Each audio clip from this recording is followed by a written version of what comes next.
Estamos começando mais uns 5 minutos de verdade. Eu quero ler aqui um versículo para a gente tentar trabalhar ele, né? Paulo ele é o discípulo dos gentios, né? Ele é o apóstolo, desculpe, o apóstolo dos gentios, não é? E ele nos ensina, ele nos dá várias diretrizes, ele nos mostra vários caminhos em que devemos manter a nossa vida cristã. Né? E em 1 Coríntios 14, né, Paulo ele vai falar da necessidade da ordem no culto. E o que a gente mais vê hoje em dia são cultos desordenados, né? Cada um fazendo do seu jeito, da sua maneira, cada um. Existem até igrejas que comparam, alguns líderes pastorais, né, que comparam a igreja como uma empresa e tal, e tentam levar isso dessa forma. E isso é um erro, porque a igreja ela precisa ser tratada como, como igreja, como um corpo espiritual, tá certo? Ela não pode ser tratada como algo físico. A igreja, quando falamos de igreja, estamos falando de algo espiritual, algo que não vemos, tá certo? Então a gente precisa se atentar para isso, para que isso não fuja do que a Bíblia ensina. Porque se foge do que a Bíblia ensina, então estamos perdendo tempo, simplesmente, não é verdade? Então, aqui em 1 Coríntios 14, no versículo 40, Paulo está dizendo assim, ó, tudo, porém, seja feito com decência e ordem. Por que ele põe decência antes da ordem? Porque se não tiver decência, não haverá ordem, tá certo? Então, quando a gente vai para o dicionário em busca dessa palavra decência, ela é abrangente demais, não é? A indecência, ela vem trazendo consigo toda, toda aquela carga, né, de independência, de não valorizar o outro, não valorizar o próximo, não valorizar o ouvinte, não valorizar a ovelha, que a gente está falando aqui de igreja. Né? Então, a decência ela é fundamental. Não é? Se não tem decência, não tem como ter ordem. Não é? Então, muitos não é, pecam nessa falta de decência. Não tem decência, não tem honradez, não tem, por exemplo, honra com Deus, com a obra de Deus. Isso é fundamental. Então, e ordem. Ordem é o quê? Cada coisa no seu lugar. Não é? Não pode ser uma coisa assim, né, como se fosse um vômito. Não é? Tudo misturado. Você veja bem, desculpe eu fazer esse paralelo, mas é assim, você come um monte de coisa e depois vomita. Você vai vomitar uma coisa de cada vez? Não, você vomita tudo misturado. Então é isso, é o que está acontecendo em muitos ministérios, não é? E fica o cheiro horrível, né? Não tem um cheiro agradável, não tem um cheiro suave na presença de Deus. Então, Paulo ele ensina também lá em Efésios 5, 18, não vos embriagueis com vinho, mas que há contenção, mas enchei-vos do Espírito. Isso é poderoso, gente. Isso é poderoso demais. Quando a gente entende essa palavra, enchei-vos, que está no constante, né? Na abrangência. Não é uma coisa assim que você encheu e pronto. Não, é todo dia você precisa se encher. Né? Todo dia você precisa se encher do Espírito Santo. Agora, também a gente precisa tomar cuidado, porque tem muitas pessoas que, para mostrar que é cheio do Espírito, ela fica caindo, fica tendo um ataque epilético, fica fazendo coisas que não tem nada a ver com estar cheio do Espírito, ok? Aí eu já tive a oportunidade de conversar com pessoas assim, a pessoa fala, mas eu sou tomado pelo Espírito.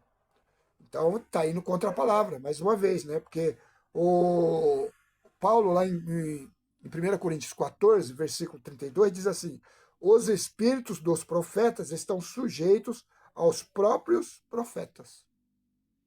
Então, o Espírito ele é sujeito ao profeta. O Espírito Santo não faz algo com você que você não queira fazer. Se você está fazendo, é porque a sua mente, a sua alma está falando mais alto do que o Espírito, tá certo? As pessoas acham que para estar cheio do Espírito, precisa estar pulando, precisa estar bradando, precisa estar correndo, fazendo aviãozinho, precisa estar fazendo um monte de estripulias, né? Porque é um estripulias. E isso não tem nada a ver. No meu modo de ver, são carroças vazias, né? Um monte de carroça vazia. Só faz barulho, mas não carrega nada, não é? Carroça vazia, sim, faz barulho, mas não carrega nada. É vazia, é vazia. Então, Paulo ele fala também em 1 Coríntios 14, no versículo 27, no caso de alguém falar em outras línguas, que não sejam mais do que dois ou quanto muito três, e isso sucessivamente, e haja quem interprete. Então, o que Paulo está falando? Ele está falando que não é uma igreja inteira falando em línguas, é dois, no máximo três, sucessivamente. Então, fala um, depois fala o outro, depois fala o outro. Né? Isso é ordem, isso é ordenança, isso é para que seja compreensível. Mas Paulo também ele fala que ele prefere falar cinco, duas, três, cinco palavras numa língua que todo mundo entenda do que falar 5.000 palavras numa língua que ninguém entenda. Paulo fala isso. Ele fala aos Coríntios, fala, eu falo mais língua do que todos vocês, mas eu prefiro isso. Lá em Coríntios 12. Não é? Então, quer dizer, a gente precisa prestar atenção nessas coisas. Porque a gente está viciado numa adrenalina que não é espiritual. É uma adrenalina apenas emocional. É uma adrenalina apenas motivacional. Não é? Os pastores aprenderam a dominar a mente das pessoas. E aí comovem as pessoas, fazem as pessoas fazer coisas que não deveriam estar fazendo. Não é?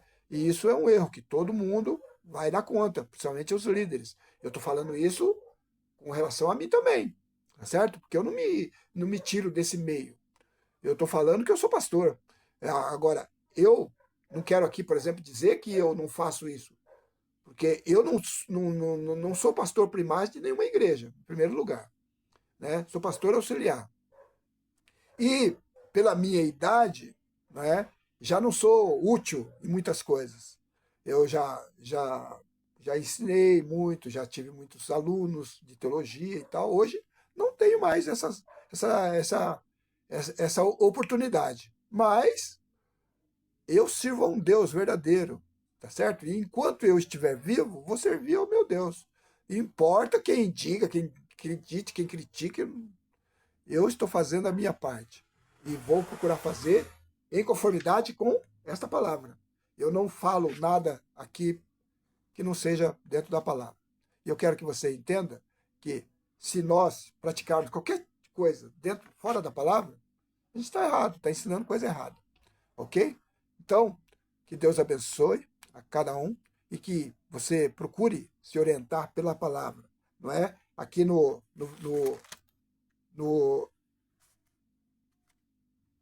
no capítulo 5 de Efésios, diz assim, ó, versículo 6, ninguém vos engane com palavras vãs, porque por estas coisas vem a ira de Deus sobre os filhos da desobediência.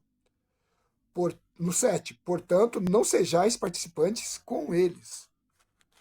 Entendeu? Então a gente precisa tomar esse cuidado, tá certo? Não é porque as pessoas estão fazendo errado que eu também tenho que fazer, ok? E assim, eu estava conversando com uma pessoa e a pessoa dizia assim para mim, eu vou ser menos crítica esse ano. E é legal isso. Mas é assim, se você não criticar, você acaba participando dos erros, tá certo? A primeira coisa que você precisa fazer para não participar é ser crítico. Você criticar, fala, isso eu não vou fazer, isso eu não faço. Não faço e não farei porque não está dentro da palavra, não é a palavra que manda, isso são ordenanças humanas e Deus não exige isso de mim, Deus não requer isso de mim, ok? Então, não se esqueça, medite nessas coisas, leia a palavra, não seja enganado, tá bom? A Bíblia é o nosso guia, é o nosso manual, amém? E não se esqueça, se você não é grato pelo que tem, não é digno de pedir mais. Deus te abençoe.